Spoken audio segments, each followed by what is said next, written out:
Hello everyone, how is everybody doing? I hope you're doing well today. My name is Ashley for those of you new to my channel, and I sell on eBay and Amazon part-time while being a mom to my boys. I'm currently 23 weeks pregnant with my third boy, so life is busy. I managed to squeeze my business in here and there part-time while I'm just managing everything else in my life because it's crazy. Today I'm going to be going over what I feel is my blueprint for how to run a successful eBay business, or really any reselling business. What I have learned in the last almost 6 years of doing this. I've condensed it down into some bullet points that I think are really just the most important things that you need to know if you want to run a successful resale business with eBay. And I'm really excited to get into it with you guys. But first, I would like to thank Skillshare for sponsoring this video. Skillshare is an online learning community where curious learners can partake in a wide variety of classes. There are thousands to pick from, ranging from affiliate marketing to print on demand, Amazon for beginners, eBay for beginners, growing your business, growing a small business from home, Etsy, I mean, you name it, and there are classes that will help you.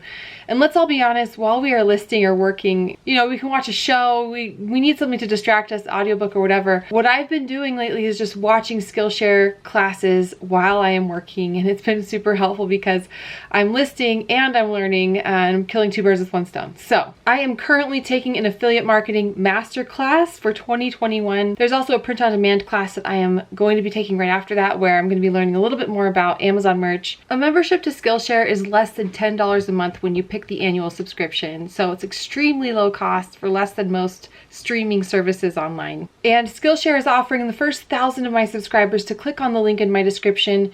They will get a free premium membership trial. Absolutely no risk to you. You can partake in some of these classes and see if they're a good fit for you. So can't recommend it enough. Thank you again, Skillshare, for sponsoring this video and today's content. All right, let's dig into the meat of it. I wanted to share this because I really think it's helpful to give just a straight blueprint outline for what I think creates a successful resale business. Again, I've been doing eBay for about 6 years.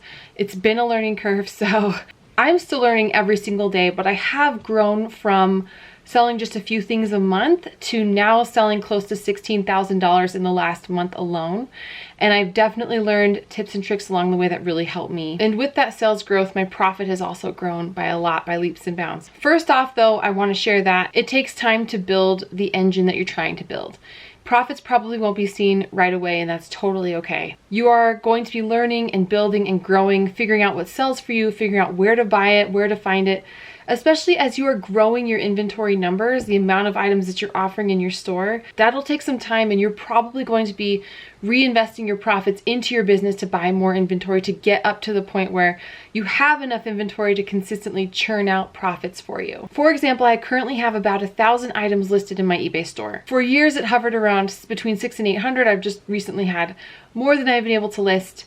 As you can see behind me, I still have more I can list, but I'm actually getting caught up. I found better resources for inventory. I figured out a lot better what I like to sell, what sells great for me. So I think that's a really good, you know, whether it be 500 listings, 1,000 listings, obviously the more listings you have, the more you will sell. And that's my second point. You need a lot of listings to get consistent sales. I think that's something that sometimes we become impatient with.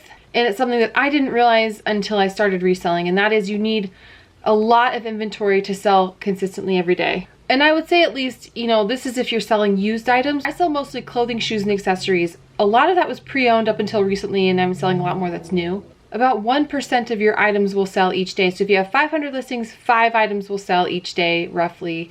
1,000 listings, about 10 a day will sell. That's extremely normal. And I would add that that is dependent on how consistently you are maintaining your store and listing in your store. It really is math, and that's kind of why I love eBay. It's kind of just a game of numbers. The more items that you have listed, the more consistently you'll sell. Of course, it depends on what you're listing. If you're falling below that 1% threshold, I would check what you're listing and at what prices. You know, those are things that you just figure out over time. Play around with promoting your listings using the promoted listing feature on eBay.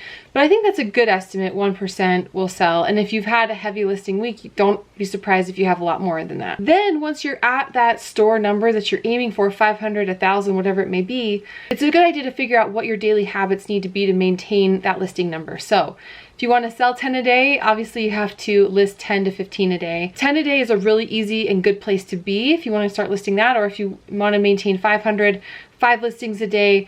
But can you list in bulk on one day a week? Sure, you can.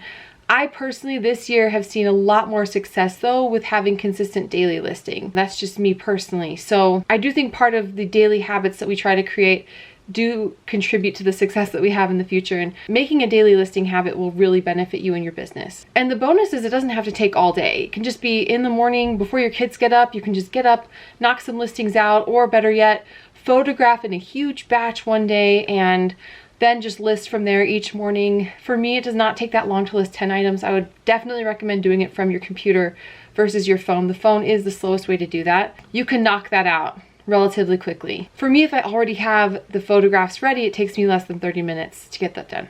And then you just kind of figure out, all right, if I'm selling 5 a day, 10 a day, and I'm making $10 to $15 profit on each of those sales, at least if they're pre-owned items, then that means that I'm making $2,000 a month profit every single month. One of the things I recommend doing is while you're building up your store, go to the most cost-efficient places to get your items for your inventory.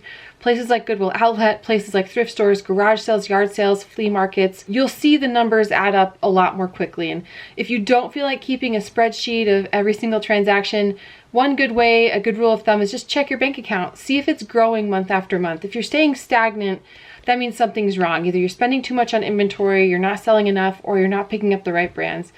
That's why shopping at like a really inexpensive place to get your items is a great way to learn, because you're not spending too much. You can make mistakes, you can afford to make mistakes, and those mistakes won't cost you a ton of money versus buying things that are a little more expensive, but if you make mistakes there, that'll really start to cost you. And then set up a schedule. What works for you to maintain and grow your business? Again, the daily habits, the daily things that you do on your schedule that maintain your store and that help you getting into a really good rhythm. For me, it tends to be waking up, getting in some exercise, and then getting my shipping done, hopefully before the kids are off to school. When I do that, I feel like I am then clear to get my listings done in the morning, and then I have time in the afternoon to create some content or work on some other projects. But I do know, for me, and I think this applies to most people, when you have a daily habit, a daily schedule that you stick to, you will find a lot more success. And within those parameters, you will find ways to streamline, to go faster. It used to take me hours to list 10 items. It really did. Now it takes me minutes because I'm much faster at creating titles, using keywords, knowing what things will sell for without having to look them up every single time. So within my schedule and my structure, I've just found a much more streamlined way to do things just out of habit. I mean, we all get faster at things as we practice them, right? Once you become more adept at finding out which inventory items are selling for you quickly and which sell the best for you, you're going to start learning and discovering other means of finding inventory, making connections locally, making connections online. What's really cool about this process and journey, even if you're only doing it but very part-time like I was for a long time, these opportunities you'll find just start showing up because you've been putting in this daily work with your business. Even though maybe your current goal is to stick with 500 listings and to pick up certain items, what I think you'll start to discover is that goal might morph into more as you become faster at doing what normally would take you a little bit longer. For me, I never thought that I would get to this point where I have so many sales each day. I found that I've just gotten a lot faster at what used to take me a long time to do. Making connections with so many people on social media, making connections with you guys, making connections locally has brought a lot of inventory to me and has created new opportunities that I wouldn't have had otherwise. So that's one of the really cool things with starting a habit like this, or a business, a side hustle. You don't know where these paths will take you down the road. Rarely do they only take you to the one goal that you were aiming for. Often they take you to a lot more goals that you had never even anticipated. Another part of the blueprint for creating a successful eBay business or resale business is having a really good inventory system and having a good shipping system. There's no point in selling things if you can't find them. So as much as, yes, you see bins behind me and they're full of things, I'm actually quite organized when it comes to where my inventory is. Every bin is labeled and everything in my eBay store is labeled with which bin it's in, and I know where everything is. Otherwise, it would just take me far too long to find my inventory each morning, then get it shipped out. It would be chaotic. I'd be canceling orders right and left because just I can't find items that I sold. That's one of the reasons I think it's really smart to start small. I'd rather you have a very small store, 50 to 100 items, where you know where everything is, you have an inventory system in place, a shipping system in place, you have your shipping supplies and everything in order. Then it's much easier to funnel more items and more inventory into that very streamlined workflow than it is to just start off the bat with 1,000 things and get really confused and lost and disorganized along the way. I know from experience, I've done this where I tried to level up way too fast. Everything got really, really disorganized.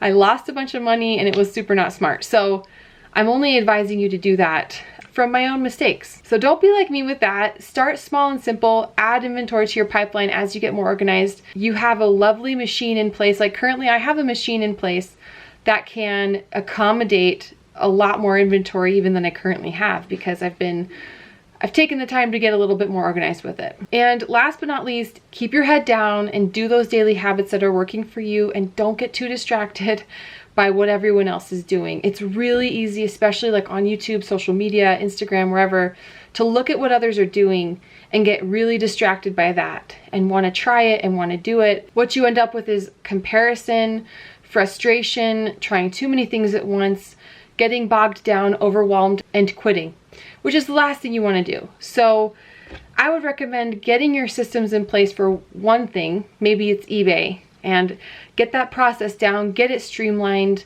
Then once that's ready to go, you can build on that by adding Amazon, which I sell on Amazon. I love selling on Amazon. I have my own system and process for that. What I'm hoping to then add to that is print on demand or Amazon merch once I'm at that place to do that, or you can add YouTube and affiliate marketing with that. But trying to do everything at once is really, really hard, and it's hard to make work. Social media can be extremely distracting, and we want to compare ourselves to people right away. Please don't do that. That was my mistake. I did that for a little while. I compared. I never felt good enough. Even when I was selling quite a bit, I felt very inadequate compared to the other sellers who were selling millions of dollars versus thousands, or people who were carrying the same load as me seemingly and juggling it way better. It can really mess with you mentally. So if you're finding that that's happening, keep your head down, delete Instagram off your phone for a while, and stay focused, and you will see success just within your own realm and your own business. Do what's working for you. This is your business. This is not anyone else's. It needs to fit your lifestyle, your family, your home, your structure, your livelihood. It has to fit with that. And it has to be something that you're going to want to enjoy and continue to pursue for years to come. So build this business for you and for nobody else. And make sure that it fits and aligns with you and your family's goals and nobody else's, because that's what really matters in the end. I think that's it. I think I covered my bullet points and what I wanted to talk about today. Hopefully this helped one of you out, will help you avoid some of the mistakes that I made, help give you some very clear goals to aim for. It's taken me 6 years to get to this place, and I'm really happy with where I'm at, but I have loftier goals yet still to achieve. So I'm still on my own path. Grateful for the entire learning process along the way, honestly. And grateful that I get to share this journey with so many of you and feel your support and your positivity and your kindness along the way. It really helps this business to feel a little bit less lonely when I have all of you guys to share it with. So thank you for that. If you like videos like this and you want more content around how to grow your business from home, you can subscribe to my channel for all kinds of content. Thank you so much again, you guys. I appreciate all of you. As always, take care, you guys, and I will catch you next time.